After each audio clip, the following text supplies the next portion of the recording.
This show is brought to you by Safety FM.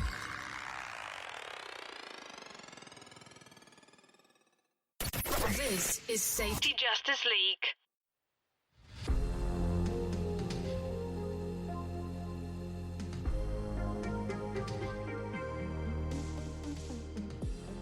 Hey everybody, welcome to this episode of the Safety Justice League, and I am stoked because I love these episodes where we are all together and we all get to talk about things that we're picking up on and what's going on in the world. And so today we decided we want to talk about what we have learned on LinkedIn this week. And we don't want to date our podcast too much, but this may be a current topic when you listen to this, but one of the big topics this week was coronavirus. So I'm sure people learned a lot about coronavirus on social media, whether it was correct and true or not. So I'm super curious about what the rest of the Safety Justice League learned on LinkedIn this week. And we're thinking maybe this could be a recurring feature. So since I'm setting it up, I don't want to tell you first what I learned on LinkedIn. So I want to hear maybe what Jason or Jason learned on LinkedIn this week. Well, I think we both learned the same thing. We're supposed to eat less. Oh, no. Yes. I'm supposed to eat less. You guys, you have to explain that more. Okay, so we were both tagged in a podcast announcement for the Hop Nerd. I think we can say that safely on there. Had a really good time recording with Sam Goodman. Wow, I can't speak. And he put out a notice when his episode's releasing, and one of the comments we got in response, which had nothing to do with the content, was eat less. So and thank you for... Just to clarify, there was a picture of the two of us with Samuel Goodman in the announcement. So obviously, it was a direct quote or a direct instruction for those of us pictured in the picture that we should eat less. So I've now learned. That's what I learned from LinkedIn as one of my big things today is to eat less. And I think that commenter needed a little bit of context though, because I was, and I don't want to make the distinction here, I was puffy, not fat, because hey, Vegas, and so you should have been able to see the difference there. What happened in Vegas stays in Vegas. I like how he's justifying it. He's like, look, guys, I was puffy because I was in Vegas, okay? I'm big boned, okay? I'm big boned. Like, I am. Just puffy because of Vegas. I've got bird ankles. I'm not big boned. You know what, though? I think that's messed up. Not the bird ankles, but the comment.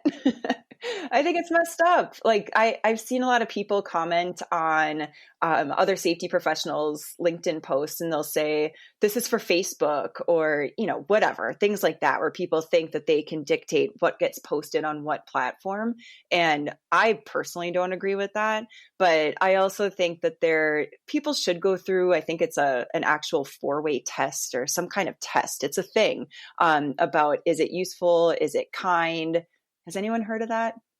Yeah, I don't remember the acronym, but I know what you're talking about. Something like that. Yeah. And if it doesn't hit those tests, then just don't say it.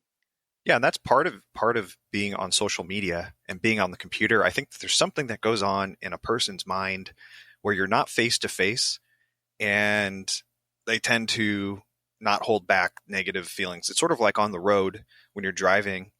Some people get road rage. But it's because they're looking at the back of a car. They don't see a person. It's not a face-to-face thing. And I think the internet has a little bit of that too. Oh, no, absolutely. I think you'll say a lot of different things when somebody won't punch you in the mouth for saying it. Yeah, exactly. Yeah, exactly.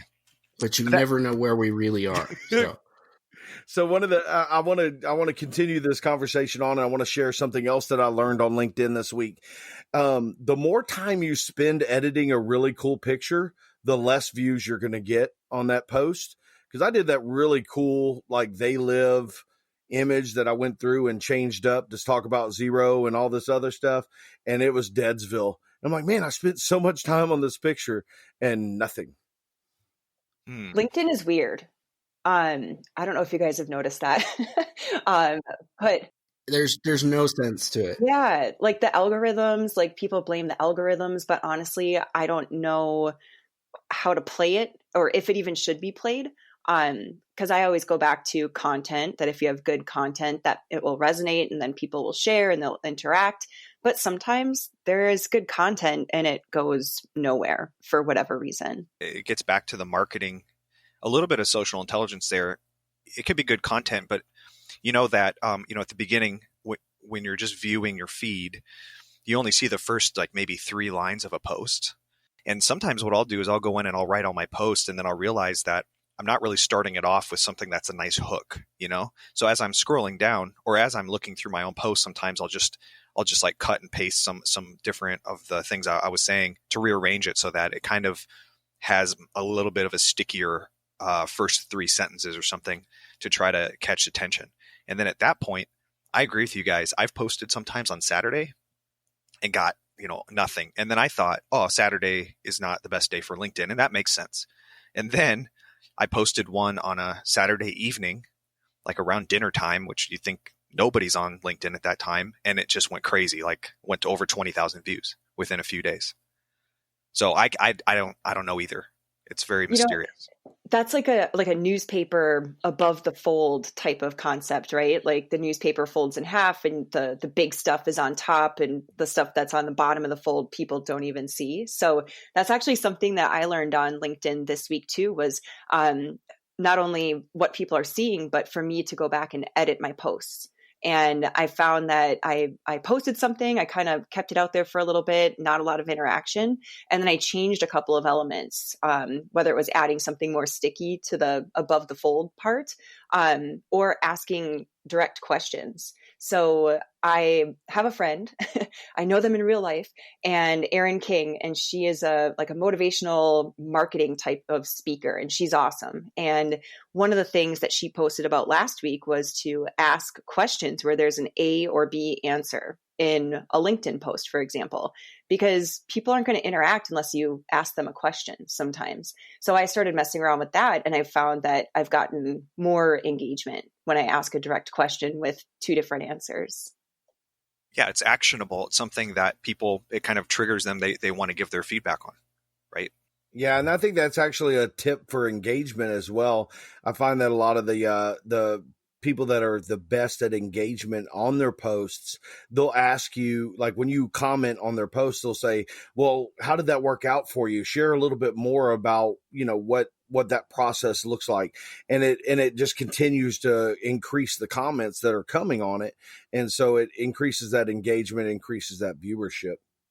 Well, so for me, back to the idea of what we learned this week on LinkedIn, and I didn't get to spend a lot of time. I was in some meetings doing some pretty interesting stuff this past week, traveling and in and out of the hotels and stuff like that. So I wasn't as in as I usually am. But what I noticed is that life or art mimics life sometimes. Is that the right way to say that? But in this big panel interview meeting thing that I was in, we had a bunch of people from different sectors of industry, and it was just really interesting to see people with unique perspectives who didn't really grasp the concept of understanding that other people's perspective are just as unique, and that you kind of need to meet people where they are. So I started looking at things through that lens when I got back on LinkedIn, back home from traveling.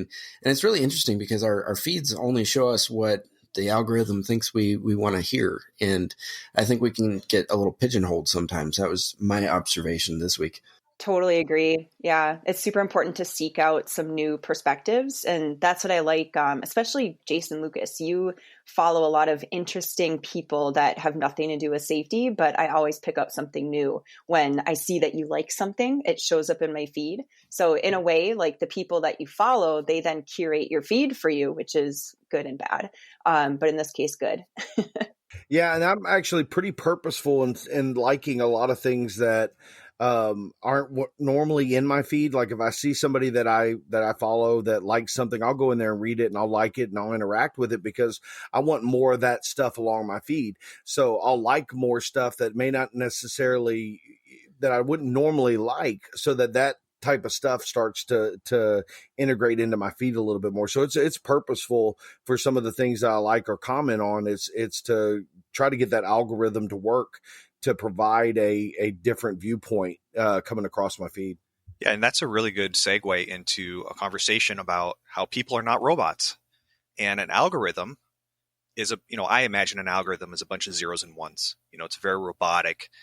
And sometimes what causes something to go viral or to pick up or to get someone's attention is going to be different based on just who happens to see it at what time. A lot of it has to do with luck. And, people are not all the same. So one thing you say that, you might consider or I might consider to be really excellent content, either you just post it and miss anyone else who feels the same way about it, or another time you might post something that you don't think is that good and it tickles the curiosity of someone else, and then it just blows up because the right people see it, and then it creates a chain reaction. I was thinking too on social media, just to finish that point too, is that on Facebook, a like is a like. On LinkedIn, a like is a share. So Jason Lucas's comment about intentionally liking things, it sounds so weird, but it's so true, because then we train that AI of LinkedIn and the algorithms to give us more of what we want. It is a great point. So I think we also learned this week that you should not link and drink, which is I love that. That's a great one.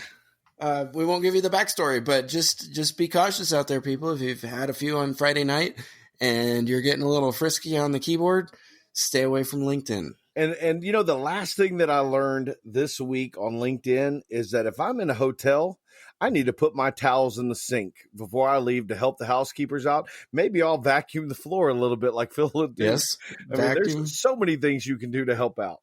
You can scrub the toilet. You guys are awful. Those were great tips to help out the housekeepers that are working so hard in the hotels. I know Phil LeDuc he's funny, and that was funny. I'll give him that. But I don't want that to cloud that there were some really great tips there to help out the housekeepers as they try to save their backs and their shoulders and their knees as they go through their day. It was good stuff. Thanks. I will be putting my towels in the sink from now on, Abby, and I have you to thank for that. So you're welcome. I actually did that at the hotel I stayed at on Wednesday morning. I made sure that all of them were in the sink. I didn't take a picture to commemorate it, but I did do it. So we learned something and we used it.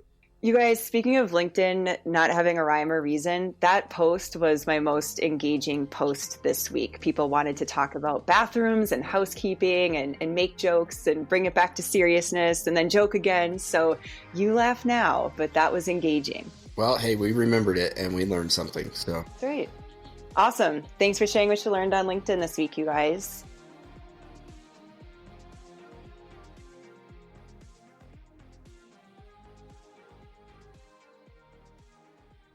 You are listening to Safety Justice League podcast on Safety FM. The views and opinions expressed on this podcast are those of the host and its guest and do not necessarily reflect the official policy or position of the company. Examples of analysis discussed within this podcast are only examples. They should not be utilized in the real world as the only solution available, as they are based only on very limited and dated open source information. Assumptions made within this analysis are not reflective of the position of the company.